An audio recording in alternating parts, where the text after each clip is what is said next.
Back in the Day, Part 2. Poet, people of extraordinary talent.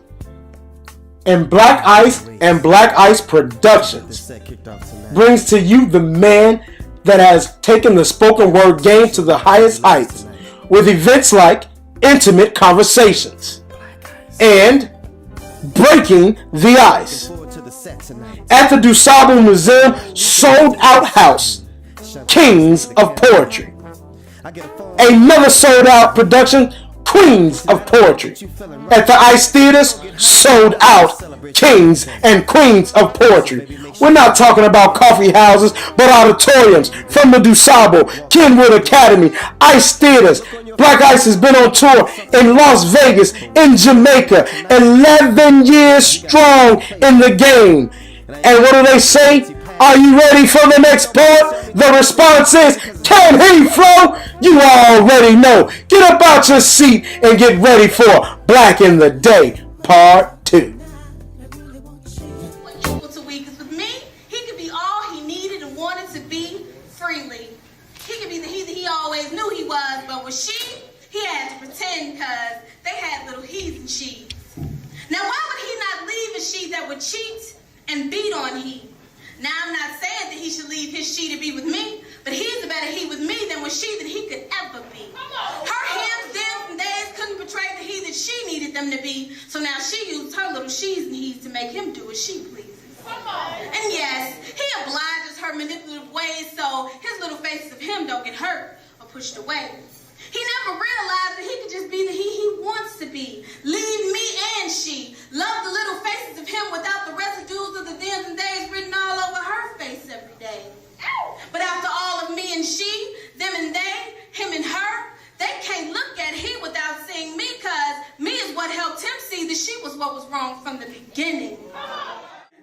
See, she was meant for me. I mean, like, yeah, we fight, but at the end of the night, we make up like Maybelline. Girl was never fake like saline. She knew how to ease my aches and pains. I used to call her Cody until I played her like Tony and she rose like Charlene. See, now I'm just wishing we could start over.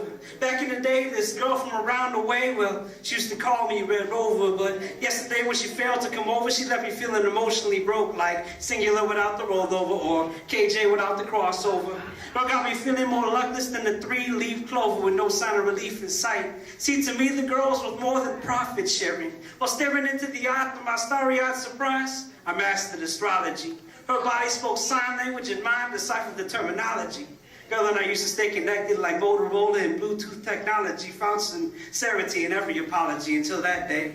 See, now I'm just hopeless like a kid with no play because she said we should just be friends. So once again, I was left to face the impossible like a craftsman with no tools, feeling ill like Phil the day Jordan left the Bulls. I'm talking cold and alone like being stalked by a pack of wolves in the middle of sheep season. Girl got me feeling like Ryan without the reach.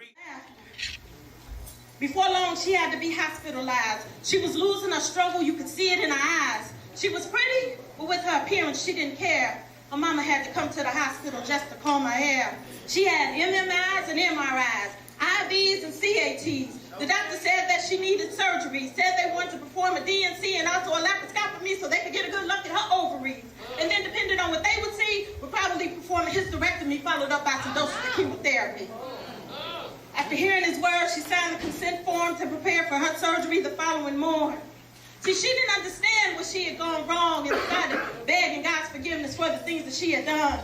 And through it all, she kept her faith, and every day she prayed for God's healing grace, and every morning she'd look up at the sky and say, Lord, please, don't let me die. See, I got a man and 2 kids to look after. Just give me one more chance to hear their laughter.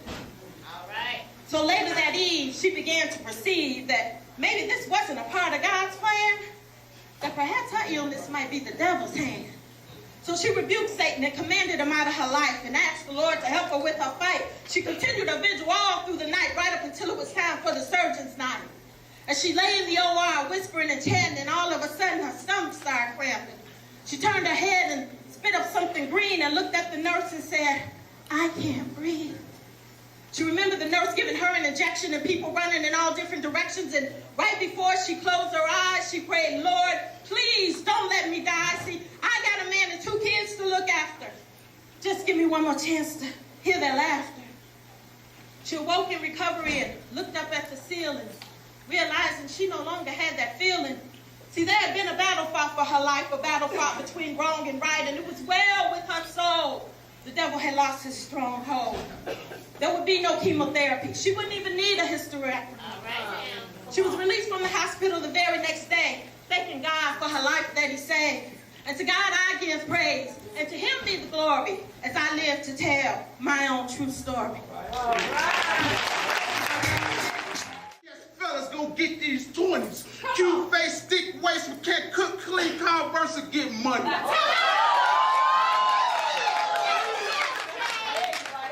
It's funny. Some of y'all got 80s at home right now, but riding around with a 20. On the passenger side of that same ride, without your girl co-signing for you to drive, you'll still be on that bus stop with them bus dollars. And that same 20 wouldn't even give you a chance to holler. Brothers, keep it real. I know sex appeal, but it ain't always about sex appeal. That 20, go stay in the field. But that 80 won't treat you like less than a man because you show you feel. Because she know you real. And she knows even thugs shed tears. Now, I'm not saying you a thug. But that 80 gonna always put you above. And let you know that even when you don't know it, you're always being loved. Brothers, get a clue. Just because it's cool, you ain't always gotta have a dip, breezy baby mama or boo.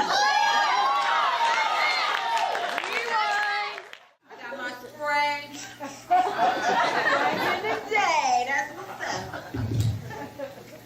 Where I'm from, the streets are covered with beautiful street-lined trees.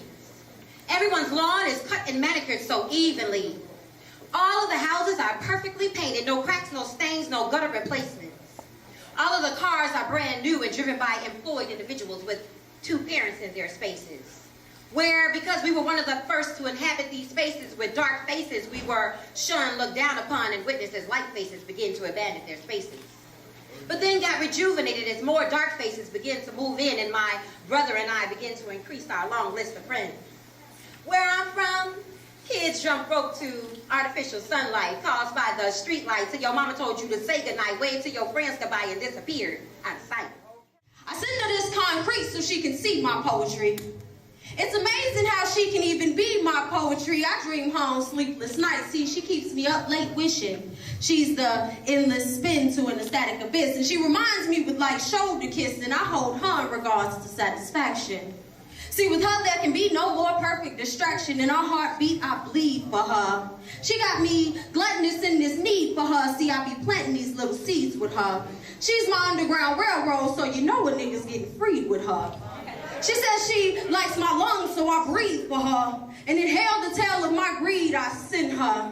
And I don't need a mic or a stage. She knows what I write before my pen touches my page, and my words just get tangled in her.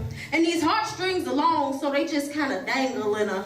And I could lust her less, but loving her more is so much easier. See, I bask in the glory of simply pleasing her, cause I reflect the God I see in her. Hell, I just want to be with her. Please pinch me. Awaken me from this sleep that I am in, because baby, you are not the woman of my dreams. And it seems I would have known, because you don't even own the physical things like an arch in your back with a fat booty to match. In fact, that sits in the front where your stomach should be at. But baby, I like your conversation.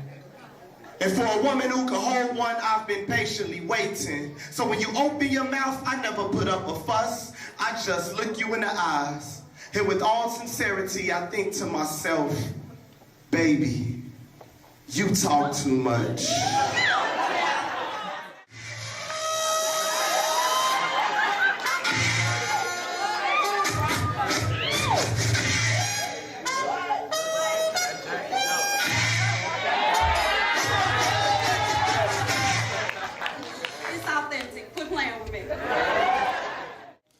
These last 10 pounds, I can't seem to lose.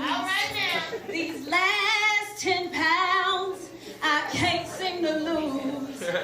It must be the Twinkies It must be the ho-hos that's giving me the blues. Man, it's giving me the blues.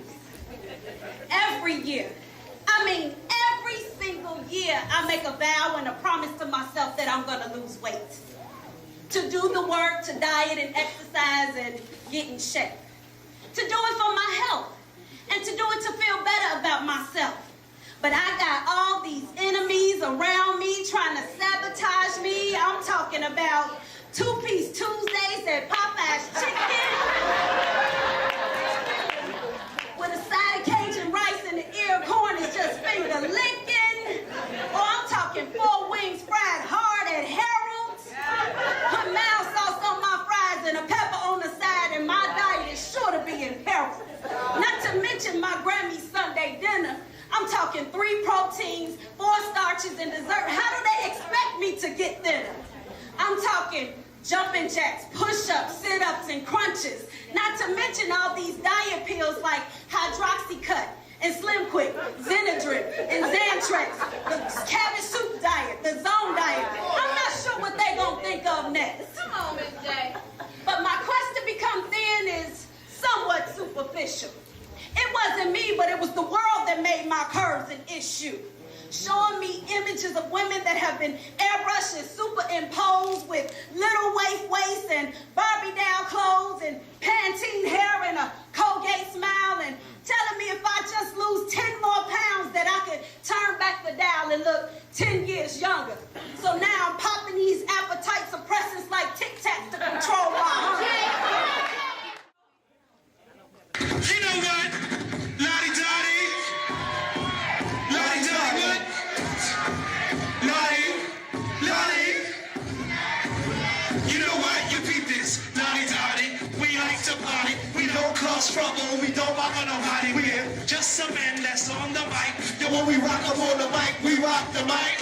For all of y'all, keeping y'all in hell. Just to see you smile and enjoy yourself. Cause it's cool when your cause and cozy conditioning that we create. Cause that's our mission. So listen to what we say. Because this type of happens every day. I woke up around 10 o'clock in the morning. I gave myself a